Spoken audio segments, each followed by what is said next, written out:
I want to welcome you to the Bearcat Beat, where each week we talk about Sherman Bearcats athletics. The Bearcat Beat is brought to you by the Sherman Athletic Booster Club.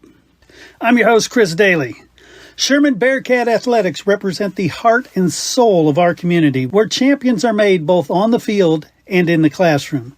Our student athletes embody the Bearcat spirit through dedication, perseverance, and excellence, creating memories and building character that will last a lifetime. Remember, it's better to be a Bearcat. All right, welcome back to the Bearcat Beat. I'm Chris Daly. My guest today is Coach Rodney Pilcher, who coaches tennis. Welcome to the show. Thank you. Cool. So let's talk about your background a little bit. How long have you been coaching tennis? 27 years. Wow. In some form. My first 5 years was at the middle school. Okay. Then I've been at the high school ever since. Sweet. So you've been at the Sherman, district the whole time.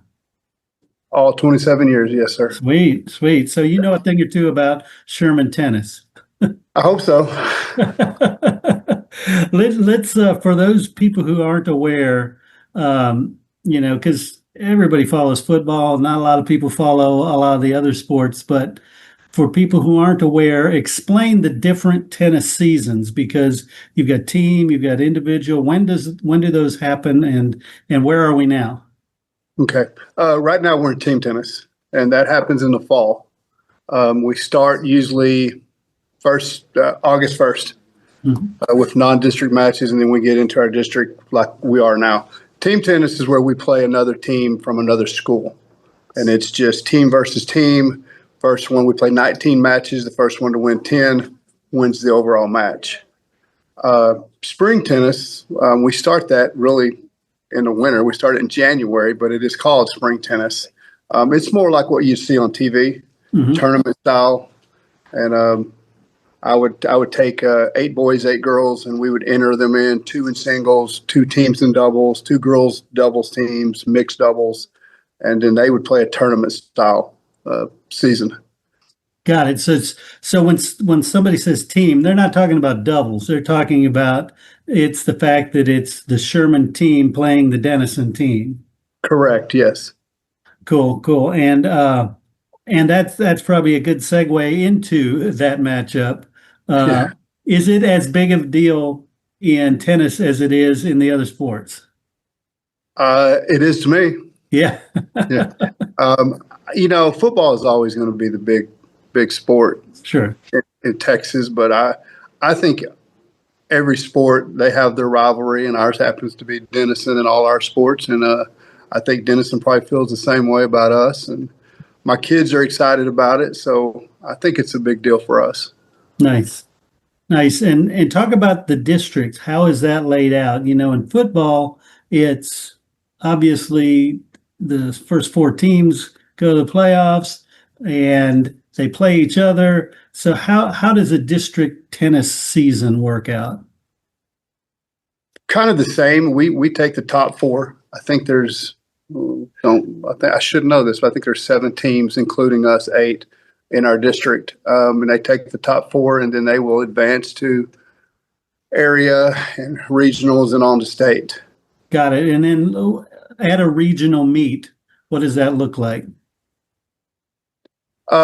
Well, regional meet, that would be, they don't really do the meets anymore. Okay.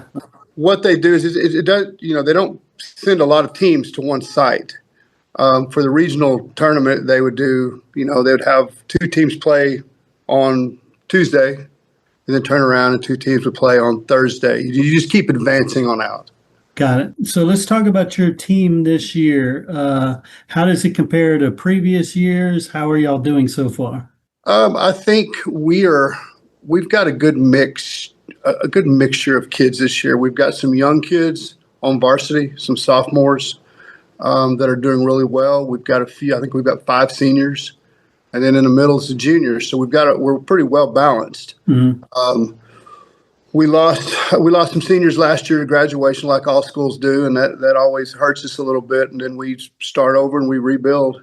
My freshman bunch, I need to throw them in there. They've done really well this year so far. I think they're 3-1 in district play, Wow. and that's always nice to see because they're going to be on varsity pretty soon. Yeah, definitely. And if I recall right, in the last season, I think you had quite a few academic all-state players. Talk about how tennis, you've got some smart kids. Yes, we always usually have a good group of kids, very smart. I can't I can't think of a year that we haven't had several kids, seniors that were on the all-state academic team. We've always got kids that are top 10 in the school. Very cool. And what does a typical week look like for a tennis player during team tennis season? What do practices, games, how does that break down? Well, we'd start, well, Saturday, a lot of them will go back to Saturday. Saturday, a lot of them will do a UTR tournament, which is not a school, it's not a school event, but it's another way of getting more time on the court. So they're never really resting. They go Saturday to tournaments, or they do group lessons. Then Monday we have a normal practice. Tuesday is a varsity match. Wednesday I practice a little bit harder with the JV, give the varsity a break since they just had a match, because JV has a match on Thursday. And then on Friday it's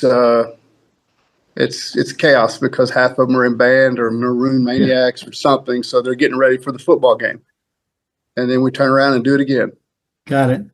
And you mentioned the practices. I assume it's much more than you just pop open a can of tennis balls and roll them out there. You got some structure to the practice. Yeah, we do a set.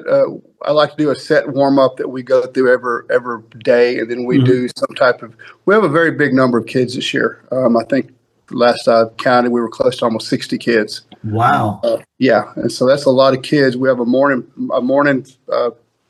class period and an afternoon class period. So we do more of a large group drills with that number. But yeah, we're always doing some type of drills or gameplay. Got it. And then when do you find time to work on maybe individual skills, like somebody's just needs a little work on their serve or their backhand or something like that? That is very tough during the season. When you've got close to 60 kids, it's really hard to do. The good thing about it is we've got some people here in town that do lessons, group lessons, and a lot of our kids have bought into their lessons, and they really enjoy the guy that's giving them. So they get a lot from him. Got it. So you work pretty closely with I guess club teams or whatever the term is for extracurricular tennis education. Yes, I do. Yes. Cool. And talk about the opportunities that may or may not be there for taking a tennis athlete to the next level. Maybe not necessarily playing in the World Tennis Association, but maybe getting a collegiate scholarship in tennis. There's always a possibility. Tennis is one of the tougher sports to get scholarships in. Yeah. But it just depends on how hard you want to work. There's always it's always there.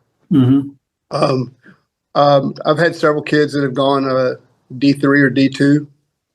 I've had one little girl that went D1, but it's rare. But yes, there's always a possibility. It's just how much time, and you got to put a lot of time in. Yeah. So, and you talk about the time, the effort, it is a lot of work. What are the main benefits for student athletes who are tennis players? One thing I like about, any sport, tennis or whatever, is the team building. Yeah. Like you learn how to work with people, and you're going to need that the rest of your life. I think that's the biggest part of it. Plus, just you can drive by a park, and I know pickleball's taken over, but you can drive by a park most any day, and someone's out playing tennis. Yeah. So it's a very healthy benefit for the rest of their life to learn a sport like tennis. Yeah, I agree. That's one of the things. My degree's in exercise physiology, so that they preached that is a lifetime sport.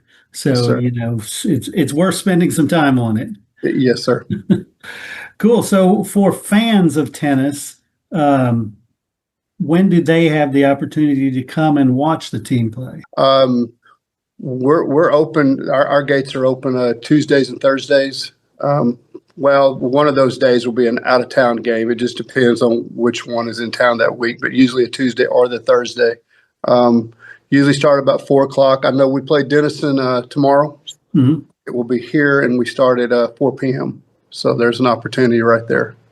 Nice. And I know it's not the same number of audience members as a football game or even a basketball game, but do you get a pretty decent turnout when it comes to the fan base? I think we get a really good turnout. I mean, I've gone to other schools when we play them, and I think we have a large turnout compared to other schools. Well, cool. Coach Rodney Pilcher, gosh, I want to thank you so much for sitting down with me, sharing some info about all the stuff that you do and promoting Sherman tennis. Yes, sir. I appreciate it. This is just one of the many amazing things that the Booster Club accomplishes throughout the year for all sports. If you're interested in joining the Sherman Athletic Booster Club, or if you want to purchase some merchandise to show your Sherman Bearcat love, you can visit the website at shermanisd.net under the Athletics tab. Hey Coach, Lone Star Gridiron has been the leader in Coach's Show podcasts for 20 years, and now you can get your own Coach's Show podcast each week during the season as a fundraiser for your booster club. Yes, booster clubs all over are using these podcasts to help their sports programs. You get to share the stories of your program and your kids to a huge audience and make money. We started with just football, but this year have expanded to make them available for all sports. Call 713-269-4620 to find out the details and get your Coach's Show started.